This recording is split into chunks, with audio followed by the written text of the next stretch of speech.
Hello and welcome to my presentation about organizational structure and change. Believe it or not, the company that I chose to review today, based on the most admired companies list from Fortune, is Costco. Costco was initially very innovative with their warehouse model when they came to market. A lot of people found their business to be very uh, unique and convenient. Costco, though, has an opportunity to innovate further. And although they are very successful, it's very important to continue to innovate, especially in a very competitive marketplace like Costco is. Costco limits what you can purchase online. There are some things that are only offered in stores. I believe that needs to change or innovate. So they need to innovate more effectively, I believe. And Weiss says breakthrough innovations, followed by subsequent incremental innovations, create platforms for future growth. So the ramifications of underperformance in this space are listed as follows. Costco will not be able to compete as effectively online. We know with Amazon and Walmart and other retailers that sell products online, it's a very competitive space.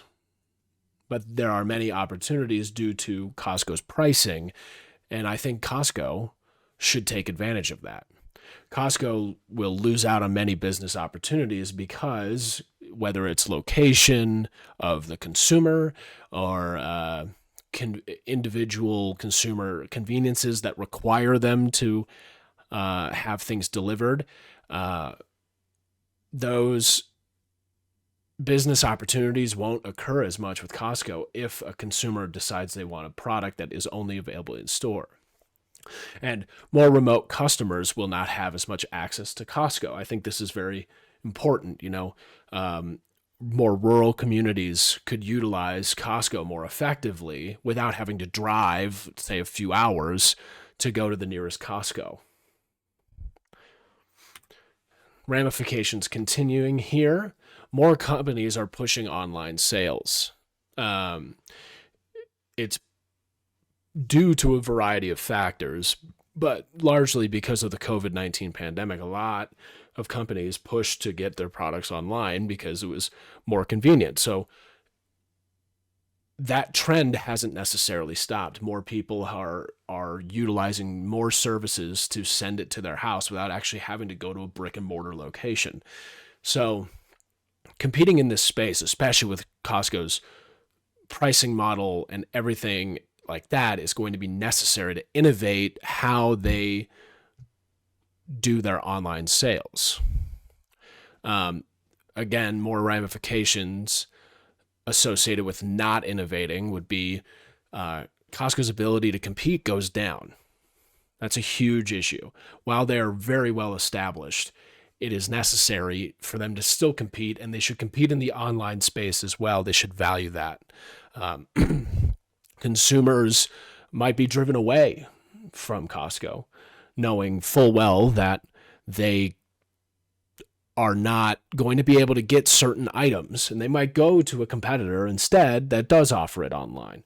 So you want to take advantage of every step of a consumer's interest in a product and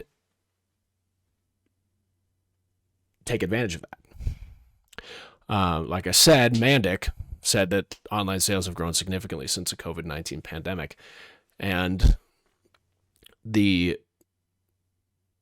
trend has not stopped. So not taking advantage of a trend, although brought on by, something not so positive, but it would be of a good business interest to utilize and place yourself within this online buying trend. Organizational culture, design, and structure. So, Costco has a very strong culture. They have provided a quality experience for people to buy many different goods, and it's very convenient. When you go there, when you go into a Costco, there's a lot of things available, from clothing all the way to uh, toilet paper. You know, it's convenient because it's all in one location and then you can go and leave. Another huge benefit of their organizational culture and design is that their employees are treated very well and have amazing benefits.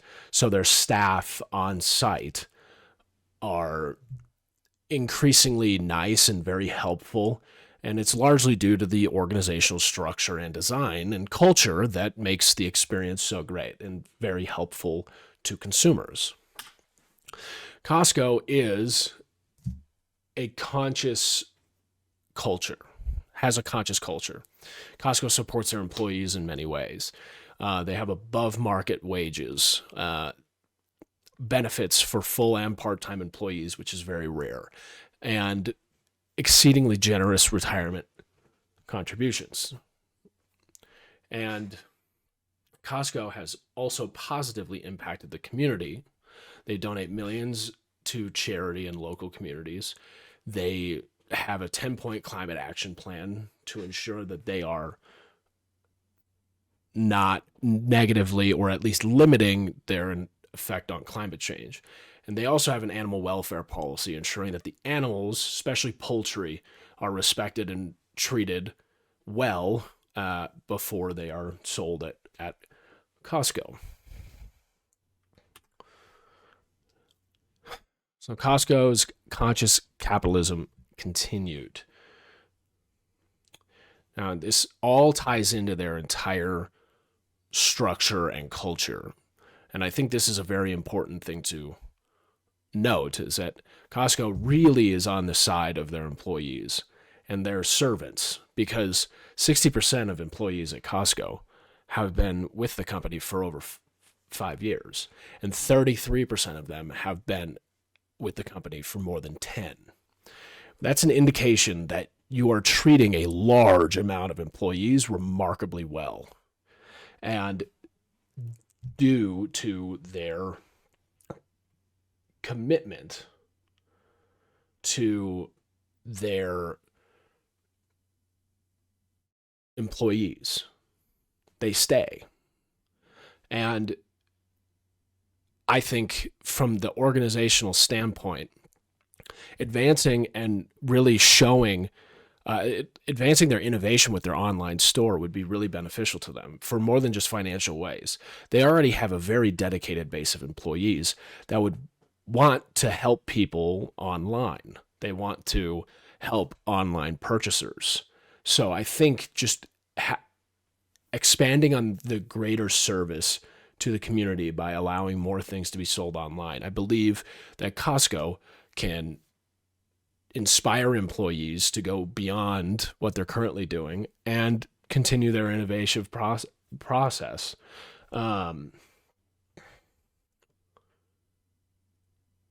The culture is innovative of itself. Most companies don't see this amount of retention over time. And so innovating another aspect of the company, I think, would be really well accepted. Costco's low price model allows for many consumers to get their groceries and other goods for cheaper. So this is another aspect of Costco's model. Why have a limited amount of things you can buy online when you can share your low prices with more people? I think that more people want those prices. They don't want to go to more expensive grocery stores or look at all their alternatives. I think if it's fast and convenient for consumers to buy stuff online, whether it be groceries or even a grill or whatever you want, I think it's going to be beneficial to them to be able to access that. And you'll gain more people to serve. Okay. they clearly already contribute to the community as a whole, but their low prices are a giant contributor, and really they consider a lot of not they don't consider what they do is allow people to get as many of the things that they want all in one place. Why not have that on their online store is my genuine question. The necessary improvements for this online store expansion that will have to occur will be you need to offer all of your items that are in store and allow them to be sold online. The catch with this then is you have to innovate the methods at which Costco can offer those items, because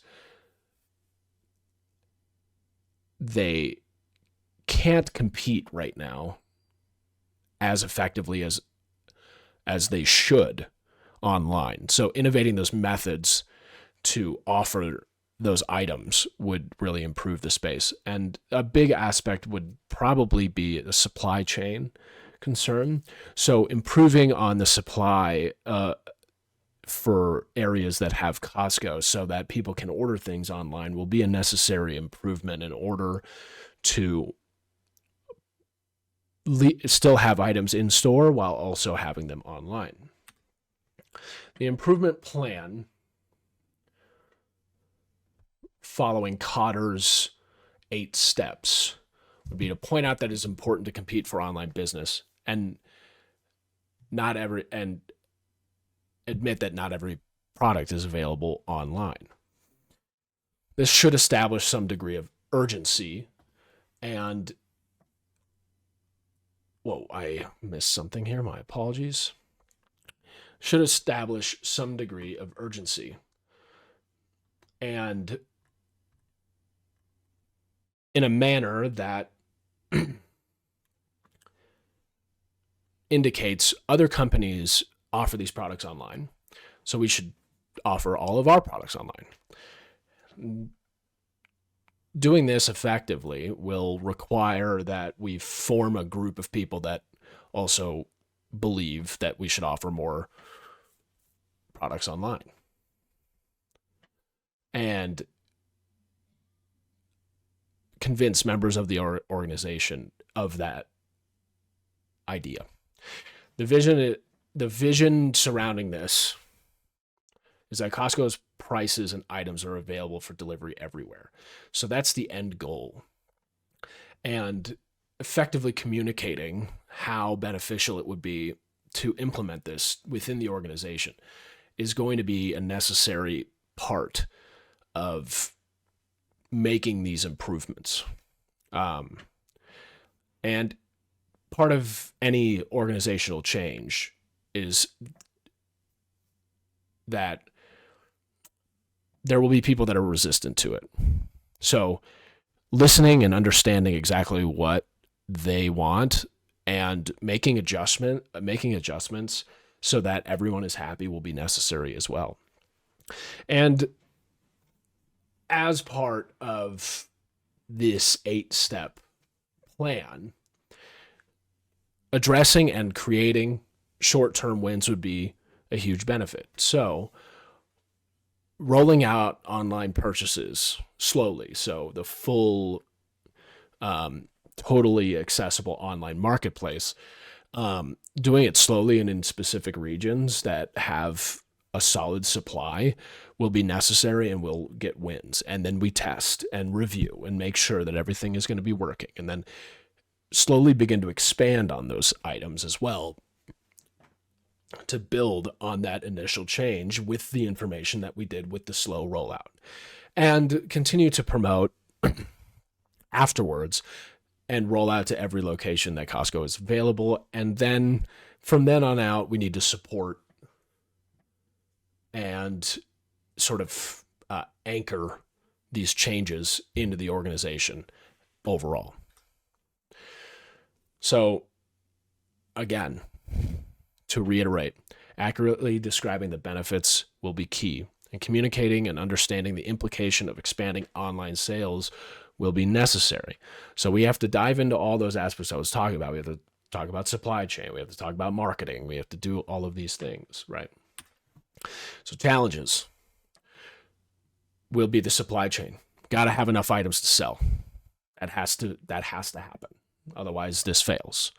The marketing and informing consumers is going to be very necessary as well. A lot of people will just go to the store if they're unaware that things are available online. So advertising that would be a great thing and a challenge, because we might have to overhaul some of the ways that the marketing department currently works and then establish new marketing methods for the online store. So sales intelligence is going to be a challenge as well. So we have to evaluate if this is a good decision or not. So evaluating the sales outcomes from in-store and online. So we don't want to we still want to keep a solid environment for the in-store and the online, but we have to review it. So rolling out this innovation slowly would be very beneficial, I believe. So we can get the intelligence that we need in order to make more informed decisions down the road. And lastly, a challenge is going to be customer adoption. If customers don't like the store, we have to change how it works. If customers don't like how some things run out, or they have opinions about how the online sales the store works, we need to listen to them and make sure that we're keeping them happy.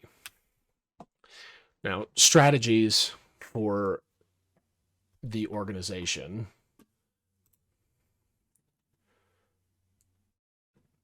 I would want to establish a learning organization with Costco. They clearly have learned a lot of lessons, but we want to continue the learning and create a situation where we're learning about the online sales and continuing to attack and learn about new ways to compete in the marketplace. So I would also want to establish structural change, because this is a big overhaul if we're going to expand on the online store. So the structural change will be massive, but we need to have a coalition of people that are willing and able to make this change. We're going to have to redesign tasks. Like I said, with marketing, they're going to have to change how they market things. With the supply chain and the individual warehouses, they're going to have to change how they stock things and when we're going to restock and how much of the online stuff is stored at the stores or at other warehouses. So there's going to be some sort of intricate changes to the tasks that the company has to do. We have to address them effectively. And avoiding resistance to instability. So right now, Costco seems to be relatively rigid and stable with their model. And I'd rather that people accept that there might be some instability for a few months while instituting this innovation. It will ultimately lead to more sales, I believe, but it's getting to that point will be a little unstable, so that's okay. And addressing resource allocation. So whether this is supply chain or if we need people to help institute this change, we need to address that and not leave teams hanging when we're implementing these changes. And here are my references. Thank you.